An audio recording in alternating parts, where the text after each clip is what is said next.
Assalamualaikum warahmatullahi wabarakatuh. Selamat pagi anak-anak. Bagaimana kabarnya hari ini? Alhamdulillah semua dalam keadaan sehat ya. Nah, sebelum memulai pelajaran pada hari ini, marilah kita berdoa terlebih dahulu ya. Ibu akan memimpin doanya. Berdoa mulai. Berdoa selesai.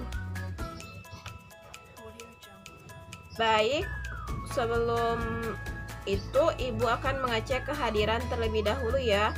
Yang ibu panggil namanya angkat tangannya, oke? Bagas, Cindy, Bunga, Miftah, Aldo, Hafiz, Muti, Wahyu. Oke, bagus, semua hadir semua ya. Nah, sekarang coba periksa dahulu keadaan kelasnya, apakah sudah rapi dan bersih? Ya, jika sudah rapi dan bersih artinya kita siap untuk belajar. Hari ini kita akan belajar tema 3, peduli terhadap makhluk hidup, subtema 1, hewan dan tumbuhan di sekitar rumahku, pembelajaran ke-1. Kita akan belajar muatan IPA, yaitu dengan tujuan pembelajaran 1. Siswa dapat mengidentifikasi masalah-masalah keseimbangan lingkungan dengan tepat. 2. Siswa dapat mengidentifikasi karakteristik dataran rendah, dataran tinggi, dan pantai, serta pemanfaatan sumber daya alam bagi kesejahteraan masyarakat dengan tepat. Nah, anak-anak coba perhatikan gambar di samping berikut ini ya. Apakah anak-anak tahu itu gambar apa? Ya, itu adalah gambar padi. Nah, apakah kalian tahu tentang tanaman padi?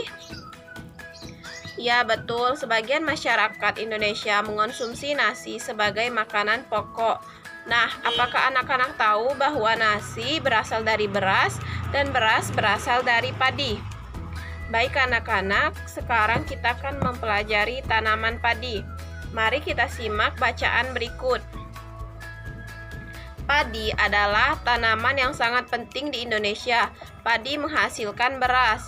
Banyak penduduk Indonesia yang mengonsumsinya. Padi dapat tumbuh di Indonesia di daerah yang panas dengan curah hujan yang tinggi. Daerah utama penghasil padi adalah Jawa Barat, Jawa Timur, Jawa Tengah, Sulawesi Selatan, dan Sumatera Utara. Ibu mau tanya nih, bagaimana keadaan lingkungan alam di lingkungan rumah kalian? Ya, tentu di lingkungan rumah kalian akan banyak terdapat hewan dan tumbuhan. Ya, seperti hewan sapi, kerbau, ayam, kucing, dan juga banyak sekali tumbuhannya. Tentu akan ada tanaman mangga, jambu, pohonan, dan banyak sekali. Ya, tentunya juga ada yang rumahnya dekat dengan sawah, ada yang rumahnya dekat dengan kebun, dan ada yang rumahnya dekat dengan sungai. Bermacam-macam sekali ya. Sekarang ibu akan menampilkan video lagu anak mengenai memandang langit dari atas bukit. Nah, sambil bernyanyi, coba perhatikan pemandangan yang ada di video dan juga lirik lagu dari video berikut.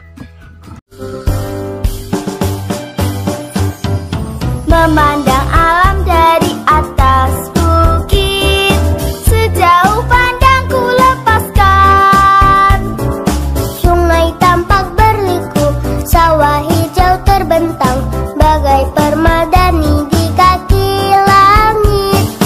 Gunung menjulang, berpayung awan, oh indah pemandangan, oh indah pemandangan.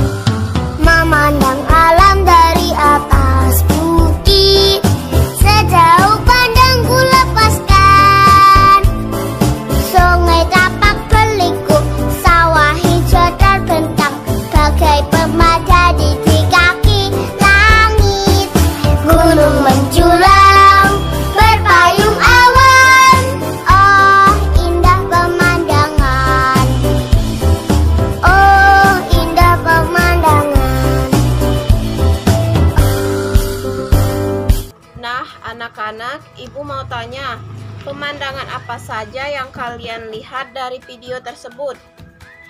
Ya, ada bukit, gunung, sawah, sungai, dan lain-lain. Semua itu termasuk ke dalam wilayah permukaan bumi. Dari pemandangan tersebut, ada yang termasuk ke dalam dataran tinggi, dataran rendah, dan pantai. Dataran tinggi merupakan permukaan bumi yang ketinggiannya 500 meter di atas permukaan laut. Karakteristik dari dataran tinggi yaitu beriklim sejuk, menjadi objek lokasi wisata, dan penghasil sayur dan buah. Dataran tinggi termasuk tanah yang subur. Kemudian dataran rendah merupakan permukaan bumi yang datar dengan ketinggian kurang dari 200 meter di atas permukaan laut. Karakteristik dari dataran rendah yaitu permukaan tanah yang cenderung datar, suhu udara 20 derajat Celcius sampai 28 derajat Celcius. Biasanya di dataran rendah terdapat pertanian, peternakan, perumahan, dan industri.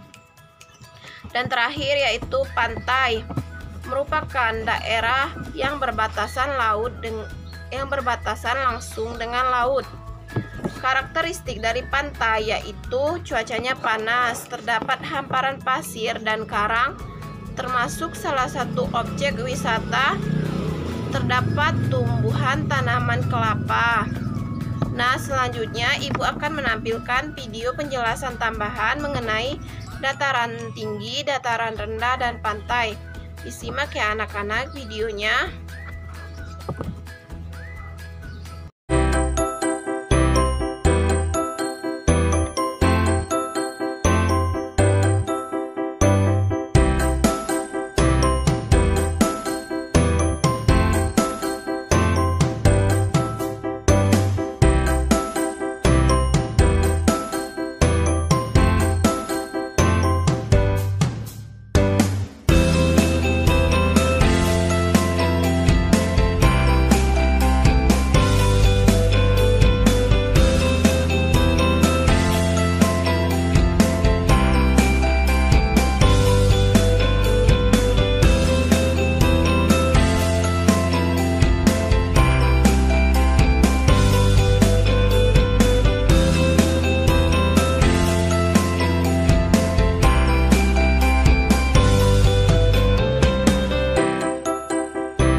Baik, selanjutnya kita akan lanjut belajar mengenai masalah-masalah keseimbangan lingkungan.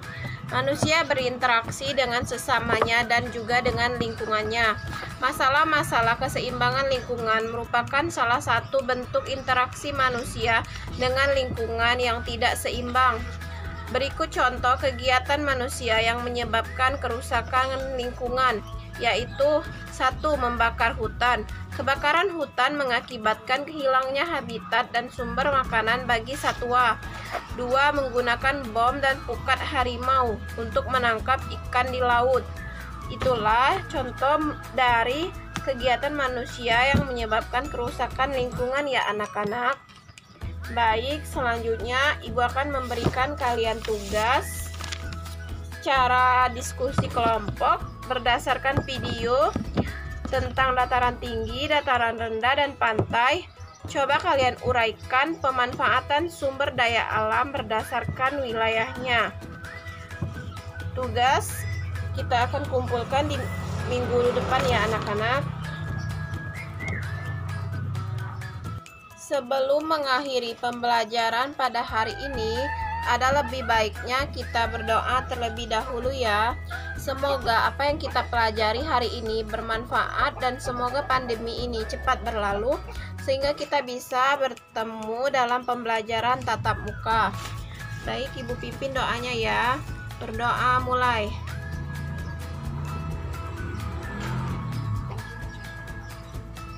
Berdoa selesai.